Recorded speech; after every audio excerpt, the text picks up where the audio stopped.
Not long until our gazes meet again, the doorbell and Nat forgotten. That is, until I hear her yell, "What on earth?" I instantly jog forwards at the call, Farah following close behind. There's a light clicking sound from the other room before a loud pop follows. Then come the yells. "It's DMB!"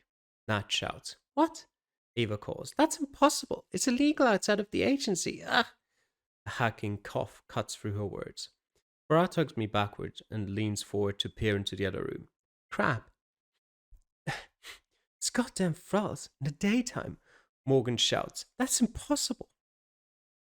"Let's focus on what's happening, not on what is supposed to be impossible." My mother's voice rings out, commanding from the other room. "Cover your mouths. Try to not let it enter your system." Pushing away Farah's protective arm, I move forward and stumble to a stop to stare over the scene, my eyes wide and mouth agape. My living room is smothered in blood-red smoke. It seems to gleam and glitter in the dull light, unlike any smoke I've ever seen. It creeps from the living room and begins to spill into the bedroom. I watch as Farah stumbles back, an uncertain, fearful frown on her face. "What is it?" I call over the sounds of scuffling in the living room. "Jules, where are you?" Rebecca shouts from the thick, shimmering plume. Her slim hand emerges from the cloud, and Farah instantly reaches out to yank her forward and into the clearer air of my bedroom. "Where are they? The others?" Farah asks. Concern makes her voice tight as she tries to peer around Rebecca into the room beyond. "The DMB got them, but they're alive." She spares me only a glance before staring at Farah, her elegant features stiff and hard. "I'll hold the thralls back and try to help the others. You have to get my child out of here." A loud thump sounds from the fog, followed by a groan. We all take a wide step back as the smoke crawls through the doorway. Hmm. All right. If that's what you think is best. "It is, trust me," she says as calmly as I had. "I won't let Murphy hurt you." I hesitate to move for a moment at the protection and emotion in Rebecca's words. I stare at her, brow knotted into a frown. "Come on," Farah says, voice gentle. She shuffles me towards the window and the fire escape beyond. I turn willingly, scrambling over the sill and landing on the black metal balcony outside. With a final glance, I watch as Rebecca throws me a gentle smile and then disappears back into the cloud. In the parking lot, rain lashes against us, heavy droplets stinging against my skin with their chill and force. But I follow Farah through the empty parking lot, orange street lamps flickering to life in the day's gloom, as we sprint past, seeming to frantically light our way. Trees lie on the far side through the distorted grey haze, like ghosts in a fog. I drag Farah to a sudden stop. "What the hell was all of that? What is DMB? Why are there thralls? I thought they could only be around at night." She scoffs, laughing. "You really think I would know?" "You probably know more than me." She gives a stiff shrug, and I notice a tiredness at the edges of the motion. "I don't know about the thralls," she says, "but DMB is dead man's blood. It is a sort of poison. It's one of the only things that can take us down. Vampires and supernaturals, I mean." My back snaps taut. "Take down?" "Yeah." She runs a hand over her face, confusion knotting her brows together. "No idea how Murphy got it. No one outside the agency can get hold of it. Or they're not supposed to, anyway." "What?" I shake my head, water flicking in all directions with emotion. "Did the DMB get to you?" Farah spreads her fingers and stares at them. "Yeah, a bit." "Great." I groan. "Let's get to your car. Then we can figure out the rest, all right?" She turns to scout over the concrete. "Where is it?" I squint to see through the rain, bringing up a finger to point out the silver car sitting lonely beneath a lamp. Farah nods and we speed off. We don't get far before a voice makes us stumble to a halt. "Don't be Bobby." "No, it's Murphy. Okay, that's worse. Definitely worse." "You took your time." Murphy's voice echoes through the rain as though it dances off the droplets, reverberating through the damp with ease. The man steps out from around my car, wiggling the tie around his neck further up his off-white shirt, even though his whole grey suit is drenched. His black hair is slicked to his pale skin, but his eyes manage to pierce out through the gloom like sparks from a wire. "I thought I'd try to make a good impression this time." He gestures to himself. "You are rather special after all, Detective Langford." Hmm. Stay silent and hold my ground. My jaw tightens as I keep my emotions packed down. It takes all my effort to do so with Murphy so close, but I steady myself and keep my feet planted on the ground. Nothing to say? Murphy says with a cocked brow. He smiles. I do so prefer the quiet ones. Farah takes a step closer to me as a group of milky-eyed, swollen-limbed thralls sway out from behind my car. They flank Murphy, their groans vibrating through the air. Murphy's face contorts into a sneer as he looks at Farah, and he clicks his tongue. I hope you're not here to try and fight me. Farah's shoulders sag, and she lets out a sharp breath. No worries about that. That's not exactly my specialty. I hope you're good at knowing when to give up what's not yours. Tension still strains Murphy's voice. Farah replies with a shrug. I'm not very good at a lot of things, to be honest, but there is one thing I'm brilliant at. Murphy can't seem to help but ask. Oh, and what would that be? Running. My breath leaves me in a sharp gasp as Farah grabs me and we both take off at a sprint. This isn't much of a plan, I yell as I'm dragged along behind Farah, lungs aching with the sudden exertion. I'm not good at those either.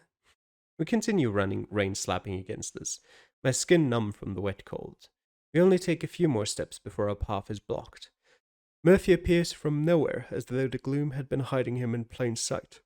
The man thrusts a palm out and it slams into Farah's chest. The young agent flies backwards, crashing into the concrete with a loud yell. I stare over the scene in stunned silence. Everything is happening so fast, it takes a few seconds for my brain to catch up with what I'm seeing. Farah lets out a grunt and stumbles onto her elbows to look over Murphy with a frown. Geez, I'll have some of whatever you've been juicing on, she splutters, a cough, a line of red pooling over her full lips. Murphy smirks. The thralls have advanced during everything that's happened. Their groans echo eerily through the darkening parking lot. Bring me the detective. Kill the other one. And on Murphy's command, the thralls lurch towards us. Survey the scene for an advantage. Taking a step back, I survey the scene for a moment.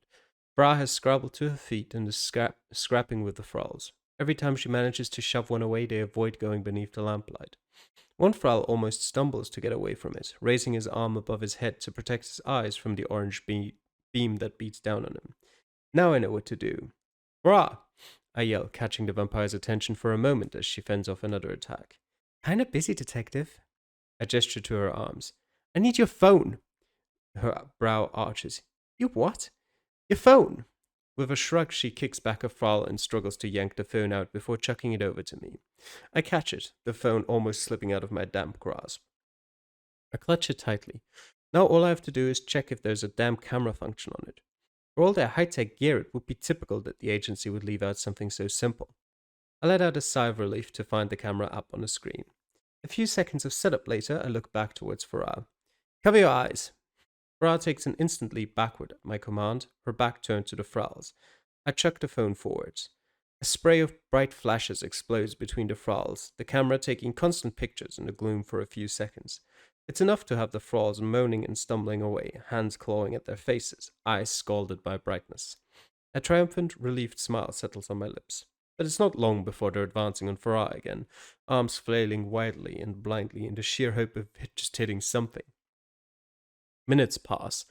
Long minutes. What the thralls lack in combat skill they make up for with brute force and stamina. Every time one goes down, they get right back up, even with broken limbs or blood pooling from their faces. Murphy is closer now, pacing around like a shark around prey, waiting for the best moment to strike. I can feel the focus from him, as sharp on me as the rain that belts down from the darkening sky. It's getting harder to breathe through the exhaustion. Each breath laces my lungs with cold, painful stinging. Farah is quickly slowing down too, the DMB obviously starting to take real effect. We back up from the thralls as they clamber back onto their feet for another relentless assault. This way! Farah yells and I follow her behind a nearby car. It's not exactly the best hiding spot, but at least it gives us a moment of relief. She peers around the car and then lets out a sharp breath. Are you alright? I need to know you're okay.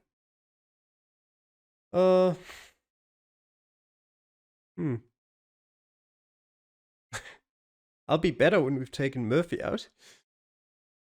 Yeah, she says, but I'd rather keep you safe. Don't think I could do much if you weren't. The statement makes my stomach suddenly flip. What do you mean? Oh, come on, you're a detective. Figure it out, she replies, a grin and a wink following the words. Her eyes glimmer amber in the dull light, the warmth of them seeming to seep into my skin, even through my numbness of the icy rain. It's strange how even in this moment I can't help but be drawn in by her. But my captured gaze is broken when she peers back around the car again. Okay, so this wasn't going to be an easy fight even without the DMB affecting me. She stares at me. We need to make a run for it. It's about the best plan we have, so I give a nod. All right, she says and then looks back around the car. I think they're distracted. Let's go. We spring out from our hiding place and begin our sprint. 2 steps later, we stopped by a horribly familiar figure. Going somewhere? Murphy asks, grabbing Farah by the collar of her coat. I'm getting rather bored of you, girl. No! I yell, protesting, but once again it all happens too fast for me to stop. Murphy yanks Farah up before chucking her backwards, like she weighs little more than a pillow. A sharp crack sounds as Farah makes impact with the lamppost. The metal trunk of it shudders with the force. Farah crumples to the ground in a heap, a non-moving heap. My eyes go wide. Farah? Time to go, detective. Murphy nods at the phrase and begins pacing across the parking lot. Hands grab at me, grasping like an iron vice around my arms and dragging me back with painful force. Let go! I yell, struggling against their grip. My focus casts back to Farah. Farah! There's no reply. Her crumpled form is drowned out by the rain as I'm hauled away by the thralls, their grip almost crushing the bones in my arms. Next chapter. Back in the apartment. How did Murphy even keep control of them during the day? Morgan asks, huffing out a panted breath. She falls back against the wall, quickly shoving a cigarette between her lips. Ava stares down at the now unconscious thralls with a frown. Their forms are surrounded by broken furniture and shattered decor. It should be impossible. No one has ever managed to have enough power to control one thrall during daylight hours, let alone a group. And Murphy isn't exactly a tier 10 supernatural. It just shouldn't be possible. We'll figure it out later, Rebecca says, her long, light brown hair in knotted lengths about her face. It was yanked out of its braid by a thrall.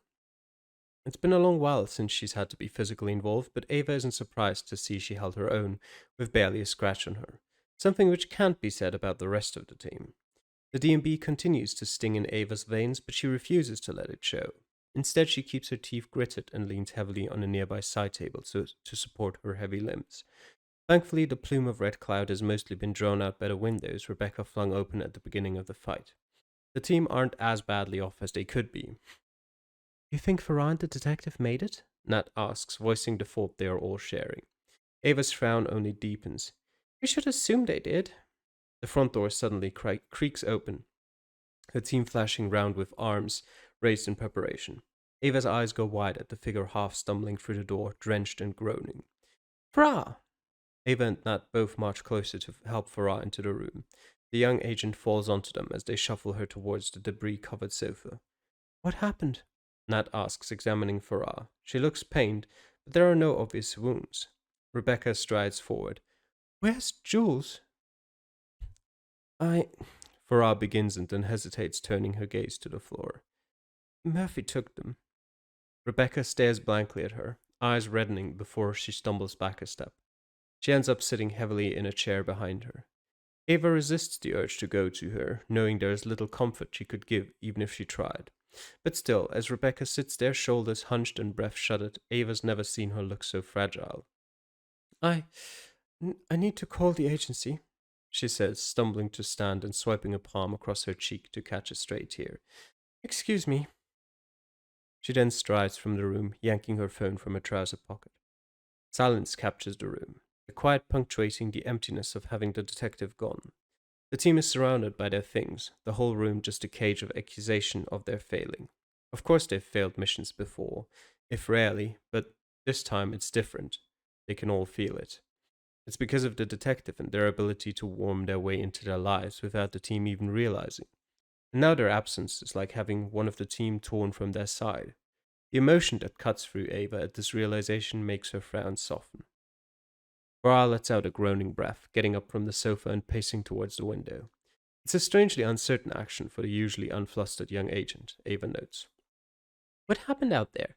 Ava asks, her voice back to a steady tone.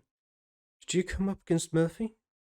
Morgan adds, puffing out a stream of white smoke. Farah tenses, shoulders hunching. Yeah, he was waiting for us. Took me out before I could even get the detective to their car. You got lucky that you only took a small hit of that DMB, or Murphy might have fought to finish you off. Morgan says, the harsh statement softened by obvious relief. She shakes her head, not even listening. Can't believe he took Jules. Nat turns her soft gaze to Ava, then gestures towards Farah. In understanding, Ava moves towards Farah's side at the window. You're going to be all right? Yeah, Farah mutters. I'm already healing. It's just... Her voice wavers. This is hitting me harder than I thought, you know? Being beat by a target is... Farah shakes her head. No, I don't care that I got beat. She rests a hand on a wall and leans against it with a sigh. Jules gone. She looks at Ava, brow furrowed. And that scares me. Ava's brow curves before she avoids giving a half smile. The detective has... She grits her teeth to force the words out. Become a part of the team. Finally, Farah's expression lifts into a small smile. I like them, Ava. A lot. Ava nods. Even she wasn't blind to how Farah acted around the detective, much more focused than she's ever been with anyone else, which started 2 chapters ago. We can't just leave Jules with Murphy, Nat says, interrupting the conversation and steps forward to glance at Ava. Right? Ava stiffens under the sudden expectant gazes of the whole team. Finally, she nods. We're getting them back. Next chapter.